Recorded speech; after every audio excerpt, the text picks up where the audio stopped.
Hi friends, ఎలా ఉన్నారు? ఈరోజు బెండకాయ టమాటా మిరియాల రసం చేద్దామండి. వర్షాకాలం కదా, పిల్లలకైనా పెద్దలకైనా జలుబు రాకుండా మిరియాల రసం చేస్తే చాలా బాగుంటుందండి. డిఫరెంట్గా ఉంటుంది, చాలా బాగుంటుంది. చూడండి ఎలా చేయాలో చూపిస్తాను. 1/2 కేజీ బెండకాయలు తీసుకున్నానండి ఈరోజు. అవి చిన్న చిన్న ముక్కలుగా కట్ చేయాలండి.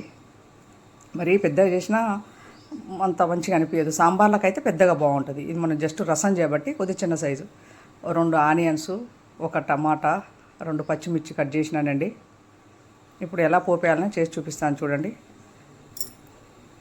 1 నిమ్మకాయ సైజు చింతపండు వేసినండి. 2 స్పూన్ల ఆయిల్ వేసినండి. రసం చేయబట్టి ఆయిల్ కూడా ఎక్కువ ఏం పట్టదు, మామూలుగానే వాడవచ్చు ఆయిల్. 1 స్పూన్ జీలకర్ర, ఇందాక మనం కట్ చేసి పెట్టినాం కదండి ఉల్లిగడ్డ, పచ్చిమిర్చి, టమాటా, అవి వేద్దామండి. ఇప్పుడు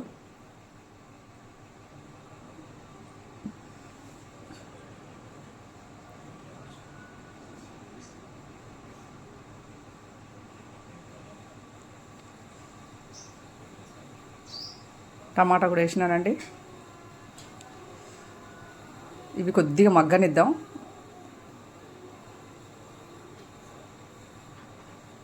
రెండు రెబ్బల కరివేపాకు, పసుపు, అల్లం వెల్లిపాయ, పసుపు వేసినండి. అల్లం వెల్లిపాయ కూడా ఇప్పుడు పేస్ట్ వేస్తా.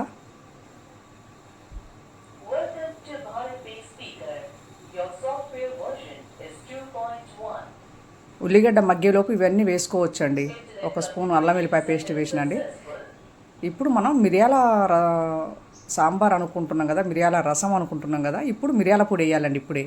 ఎందుకంటే ఉల్లిగడ్డలు వేస్తేనే మంచిగా పడుతుంది. తర్వాత బెండకాయ వేసినాక వేయొచ్చు, కానీ ఇంకా తాలింపులు వేస్తే ఇంకా చాలా బాగుంటుందండి. 1 స్పూన్ మిరియాల రసం వేద్దాం. మిరియాల పొడి మిక్సీకి వేసినండి నేను. బెండకాయ వేసినాక మిరియాల పొడి వేద్దామండి 1 స్పూను.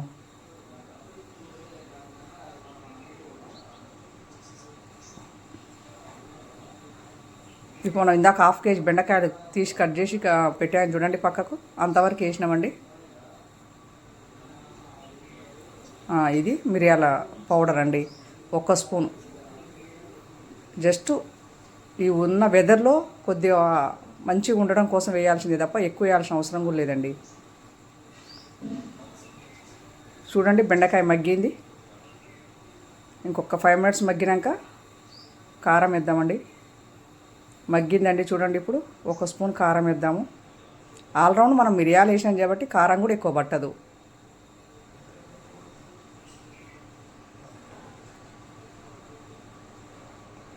ఇప్పుడు మనం చింతపండు నానేసాం కదండి, అదే చింతపండుని వాటర్ చేసి అందులో వేద్దామండి.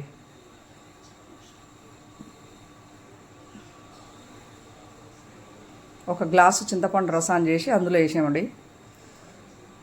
చూడండి మనం సాంబార్కి ఎంత పోస్తామో రసానికి అంత పోసాం చూడండి. మనం ఇందాక 1 స్పూన్ వేసినాం కదండి మిరియాలు, ఇప్పుడు కూడా 1 స్పూన్ వేసినామండి. ఇప్పుడు ఎందుకంటే మనం పులుపు పోసినాక అది మసులుతుంది కదా, మసిలేటప్పుడు వచ్చే టేస్ట్ బాగుంటుంది అన్నట్టు. ఇంకా ఎలా ఉందండి చూసి చెప్పండి ఫ్రెండ్స్. ఈ వెదర్లో వర్షాకాలం కదా, పిల్లలకి ఇట్లా చేసి పెడితే చాలా మంచిదండి.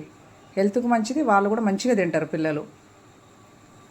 మీకు నచ్చితే లైక్ చేయండి ఫ్రెండ్స్, సబ్స్క్రైబ్ ప్లీజ్, మీ ఫ్రెండ్స్కి కూడా షేర్ చేయండి.